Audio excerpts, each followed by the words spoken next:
এই campus রাজনীতিমুক্ত campus হবে, সাধারণ ছাত্রদের ক্যাম্পাস হবে। ছাত্রলীগ কিভাবে আমাদের উপর অত্যাচার করেছে, আমাদের এই ক্যাম্পাসে কোনো সত্যিকার অর্থে নির্বাচন হয় নাই, কাউকে ফর্ম তুলতে দেয় নাই। আমি তামিম রিজওয়ান, সরকারি ইউনানি ও Ayurvedic medical college batch number 29 ব্যাচের ইউনানি বিভাগের একজন নিয়মিত শিক্ষার্থী। আমরা দীর্ঘদিন যাবৎ এই ক্যাম্পাসে অত্যাচার নির্যাতনের মুখোমুখি ছিলাম স্বৈরাচারের শাসনামলে। এই শাসনামলে আমাদের শিক্ষক ছাত্র সহ যারা লেজুরভিত্তি রাজনীতি করত তারা আমাদেরকে বিভিন্নভাবে নিষ্পেষণ করেছে। এরই ধারাবাহিকতায় যখন ছাত্র জনতা ফুঁসে উঠেছে এবং স্বৈরাচারের পতন ঘটেছে, তখন আমরা একটা সময় এসে এই হলগুলোতে আপনারা দেখেছেন যে ছাত্রলীগ কীভাবে আমাদের উপর অত্যাচার করেছে। আমরা প্রায় 6টি রুম এদের অভিযান করেছি এবং আমরা দেখিয়েছি এখানে নানান রকমের দেশীয় অস্ত্র, হকি স্টিক, রামদা, অনেকগুলো স্ট্যাম্প, ব্যাট, এরপরে আমরা পেয়েছি অবৈধভাবে সংযোগ করা এসি, অবৈধভাবে ক্রয় করা ফ্রিজ, এ সহ নানান রকমের আপনারা দেখেছেন রুমগুলোকে তারা বানিয়েছে এক একটা ব্যক্তিগত অফিস। তারা যেন এখানকার স্টুডেন্ট না, তারা যেন এখানকার কর্মকর্তা সেজে আমাদের কাছে এসেছে। হ্যাঁ, এবং এখানকার যে ভিপি ছিল অবৈধ ভিপি, আমাদের ক্যাম্পাসে কোনো সত্যিকার অর্থে নির্বাচন হয় নাই, কাউকে ফর্ম তুলতে দেয় নাই। আর এর মূল চাবিকাঠি ছিল আজম দৌলত আল মামুন নামে আমাদের একজন শিক্ষকের কাছে। আর এই ভিপি, অবৈধ যে ভিপি ছিল, তার স্টুডেন্টশিপ বাতিল হয়ে গিয়েছে। তিনি আমাদের এখান থেকে 1 বছর ইন্টার্নি শেষ করার পরেও আপনারা দেখেছেন রুমটাকে কত ওয়েল ডেকোরেটেড করে এখানে বসবাস করছিলেন। আমরা আজকে এগুলোকে আপনারা দেখেছেন উদ্ধার করেছি।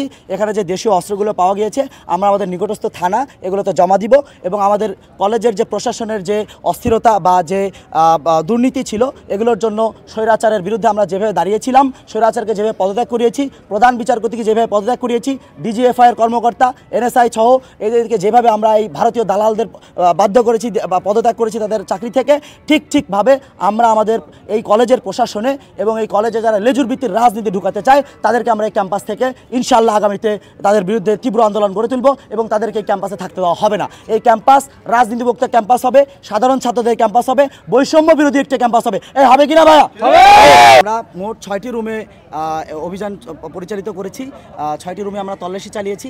এর মধ্যে 1 নম্বর হচ্ছে ডক্টর আব্দুল্লাহ অনিক, তারপরে 2য় নম্বর হচ্ছে আমাদের ছাত্র সংসদের অবৈধ জিএস ইকবাল ও ছাত্রলীগের, এবং পরবর্তী যে এজিএস সেও ছাত্রলীগের, ওর নাম কি ছিল? ইকবাল। আমি পদগুলো বলছি। প্রথমত ডাক্তার আব্দুল্লাহ অনিক, সে ঢাকা উত্তরের মহানগরের হচ্ছে উদ্ভাবন কমিটি, ছাত্রলীগ উদ্ভাবন কমিটি এরকম একটা বড় পদে সে ছিলেন। তার ইন্টার্নি সে অবৈধভাবে সে এখানে দখল করে বানিয়ে সে এখানে থাকতো। তারপর হচ্ছে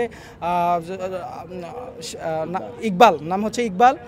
তো সে ছিল হচ্ছে সে সভাপতি ছাত্রলীগের এই সরকারি ইউনানি আয়ুর্বেদিক মেডিকেল কলেজ হাসপাতাল শাখার ছাত্রলীগ শাখার হচ্ছে সভাপতি। আর হচ্ছে সাধারণ সম্পাদক ছিল হচ্ছে শাহিন। হ্যাঁ, আমরা তাদের রুমগুলো তল্লাশি করে আপনাদের সহযোগিতা, আপনারা সাংবাদিকরা সবাই সাক্ষী ছিলেন, আপনাদের সামনে সব কিছু করা হয়েছে।